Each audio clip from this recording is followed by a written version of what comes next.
Good morning, Dan and Amy. On Tuesday, I believe it was, you had a Oval Office briefing in which Secretary of Treasury Steve Mnuchin outlined the administration's priorities for any sort of Phase 4 relief legislation, which included things like a payroll tax cut and liability protection. And then 48 hours later, the payroll tax cut and just about anything resembling growth-oriented policy was gone, and in its place was a watered-down version of what Nancy Pelosi and Democrat socialists in the House had advanced as part of their $3 trillion gambit.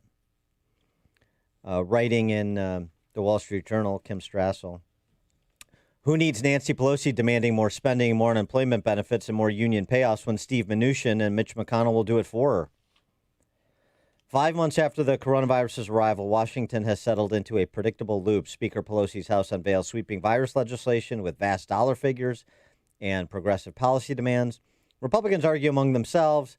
Treasury Secretary Mnuchin crashes in to negotiate the GOP back to their own 5-yard line. Senate Majority Leader McConnell reminds his caucus it's an election year and provides Mrs. Pelosi her touchdown. America goes another $1 trillion or two into debt. The mystery, she adds, is why or who in the White House keeps deputizing Mnuchin as the lead congressional envoy, given Pelosi's flawless record at schooling him in the art of the deal. The Treasury Secretary remains relentlessly focused on what House Democrats want rather than on what the economy or the Trump White House actually needs. Yeah. Clearly, who's deputizing him is President Trump. He has had very positive things to say, and he's provided Mnuchin with a greatly increased profile throughout the course of the coronavirus response, from the briefings previously to the negotiations on Phase 4 currently. And let me tell you something. Putting another Goldman Sachs guy in charge of fiscal policy, that ain't draining the swamp. That's deepening it. And that's exactly what Strassel and the Wall Street Journal editorial board argues, as any free market-oriented person or group would, and they're exactly right. For more on how this plays out politically and where President Trump is after saying just this past Sunday on Chris Wallace's show that if there's no payroll cut in the Phase 4, I might be inclined to veto it. Well, that doesn't seem to be the actual position of the president and his administration. Joining us is Bret Baier, Fox News anchor, special report, 5 p.m. weekdays, Chicago time. #1 best-selling author of 3 Days at the Brink, FDR's Daring Gamble to Win World War II. Bret, thanks for joining us. Morning. So there's a lot of movement from President Trump and his team from Sunday to Tuesday to yesterday. Yeah, I had White House Chief of Staff Mark Meadows on last night, and I kind of went down the line of what's not in there now. And payroll tax cut was the biggest, which, as you point out, the president said numerous times was very important to him. They gave up that fight once they realized that everybody on their side was not on the same page. The issue with Republicans always on Capitol Hill is that they don't fall in line like Democrats do with Nancy Pelosi and Chuck Schumer. They don't get behind, they raise up and argue and kind of fight for things inside their own caucus. And once you can't speak as one with all of those votes, then you lose bargaining power, and they need to get this bill across the finish line. So they started punting. And I agree with you that Mnuchin has a history here of, negotiating but capitulating to Nancy Pelosi. And you have Ron Johnson. I mean, speaking of the disagreement, when the disagreement comes from members of the Senate who don't want to sort of ham-handedly delve the United States another $1 trillion or two into debt, that's sort of ignored. When they want to concede points that the Democrats demand be conceded, then there's agreement. So Ron Johnson, again, writing in the pages of the Wall Street Journal, no more blank checks from Congress for coronavirus. Why is Congress rushing to pass at least $1 trillion more in coronavirus relief? Why are Republicans again pressing for another round of checks being sent to the American people when we know that's not stimulative. We know that saving isn't the problem right now. What's the problem is the confidence to spend and the need to grow. And what is being proposed, what was passed by Pelosi, and what's being proposed as sort of a middle way doesn't address those fundamentals. Yeah, and the people who are for a payroll tax cut make a good argument that you can push a button and say it's not being collected, and so take that money, it goes right into the check, and it infuses the businesses, inspires them essentially to get workers back so that they can be a part of that, and the workers then see the money directly. So, there's a good case to be made. Art Laffer makes it. Others make it. It was not made effectively on Capitol Hill. So that $600 a week unemployment benefit, which is set to expire, next week, the White House wants the amount lowered to 70% of a person's paycheck. Is that correct? Or as maybe as 100. Isn't that still on the table? That's still on the table. They're saying that they want to take it down from the 600. Understand that unemployment insurance, all of these states are covered for another year almost. This is the talk of the money on top of that, right? The federal government is providing, and it was $600 because the Democrats put that in there. It was fought originally by Tim Scott and Rand Paul and others because they thought it would incentivize people to stay home. Yeah. Well, here we are, and now they're trying to get something back that the federal government has given, and that is always a very, very hard thing to do, and the Democrats don't want to do it. Yeah, I mean, right. The idea. Unbelievable. My hairdresser, Brent, was making $4,200 tax-free a month. So she was making more money staying home than she was going back to work. But there's a lot of those people. Yeah. There really are. And and it's not to say that that's not helpful. It's not to say that doesn't pay the mortgage. In some way, pay the mortgage, help everybody out.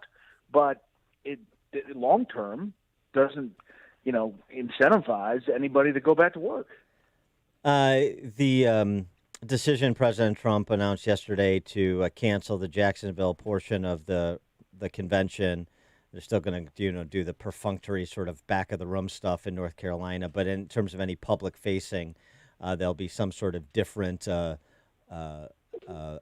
nomination speech that he makes. Was that really his decision to say just the optics are bad, particularly in Florida, dealing with an increase in cases? Was he getting pressure from his own party, a combination of the two? It was a combination. You started having delegates saying, we can't go there. There's this spike. They're putting up Jacksonville numbers, to all the RNC delegates, and they keep on going up, and the deaths and the spike is going up right there where the convention would be.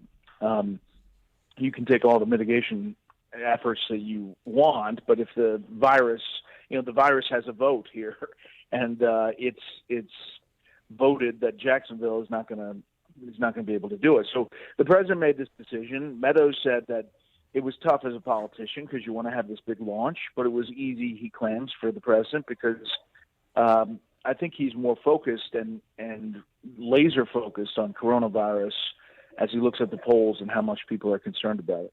Speaking of that, I mean, do you think that House Democrats or Senate Democrats or the Biden team have any concerns about the position they're essentially being forced into, opposing school reopenings in conjunction with their teachers' union backers, and because President Trump is being so aggressive in promoting school reopening? Any danger about a backlash from middle-of-the-road parents around America and middle-income parents around America who the kids not being back in school or even being back in school only 2 days a week turns out to be a real problem for their lives in addition to the social and intellectual development of their children? Yeah, and not only for the kids, but also for the U.S. economy. Listen, if you look at these polls, and everybody focused on, 8%, only 8% say they want the schools open. Well, it's something like 68% want the schools open with either minor adjustments or major adjustments to how it operates. I don't think that that's unreasonable, but you look at the poll differently if you add up all of those numbers. So you're close to 70% of American parents want their kids back to school with some mitigation efforts.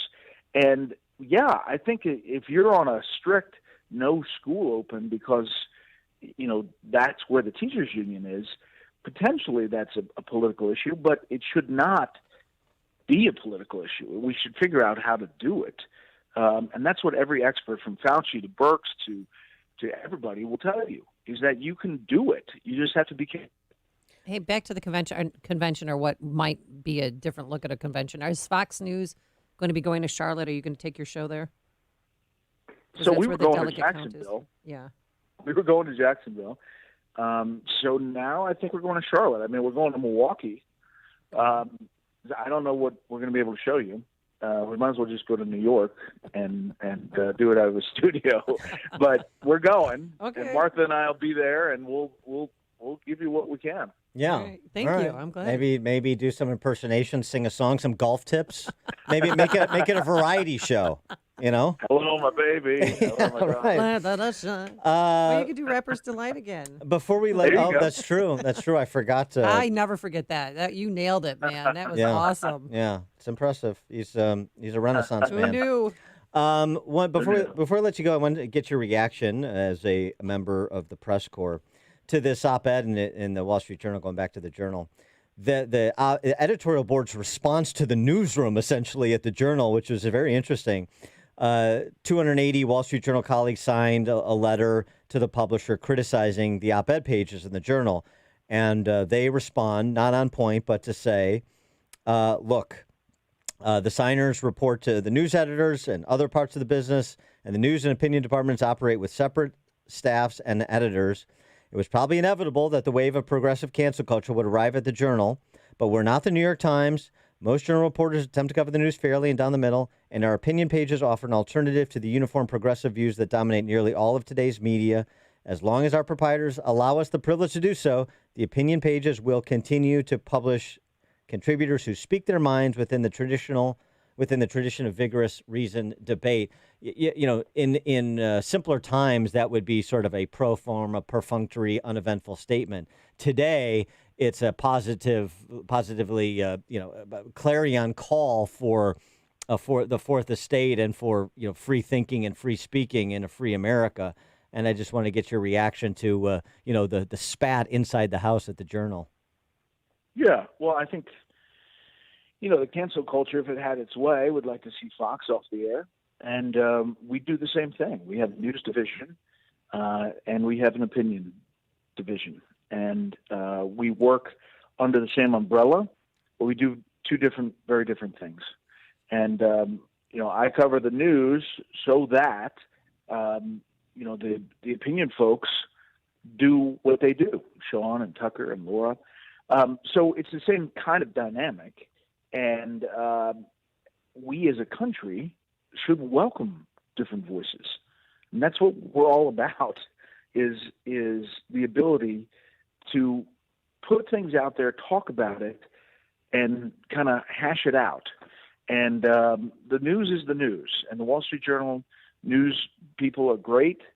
And, we're simpatico under the same company umbrella. But the opinion folks have to have their lane, and we will fight for that to happen. Yeah, and the Wall Street Journal too. They survived the market test just as Fox News has. It thrived in the face of the market test. Actually, the Wall Street Journal being the first to put their paper behind a paywall, and the opinion page drove the subscriptions and its profitability as other papers were cratering. So that says something too about a pluralistic society and some of the tests that need to be cleared in such a free society. He is Bret Baier, Fox News anchor, hosts a special report, 5 p.m. Chicago time during the week. Best-selling author of 3 Days at the Brink, FDR's Daring Gamble to Win World War II. Bret, thanks as always. Appreciate it. Have a good weekend. Thanks, you too. And he joined us on our turnkey.pro answer line. The more you listen, the more you'll know. This is Chicago's Morning Answer. Morning Answer on AM 560. The Answer. You take for granted the doors and entryways you use every day to get in and out of your facility. They do their job and everything's fine Until it isn't. Your commercial door is stuck and your work vehicles can't get out, costing your business big bucks. Or maybe you're facing a fine for fire doors not being up to code. Did you know fire doors need to be inspected annually? The Industrial Door Company will ensure you're compliant, maintain records, and maintain all your facility's doors so you're ready to do business. And as things get moving again, now is a great time to make sure your commercial doors are ready for the coming increase in use. Visit industrialdoor.com to see a full range of products and services. Stop losing big bucks because your commercial door is stuck. Call anytime, 847-258-5620. That's 847-258-5620. Their team will be there to get you back in business. Since 1982, the Industrial Door Company takes care of your doors so you can take care of business. Hey, the world is quickly changing. Is your business prepared? One thing is certain, the need to stay connected no matter where you or your employees are located. And with so many working from home right now, Turnkey IT provides you the peace of mind to keep your business connected with employees and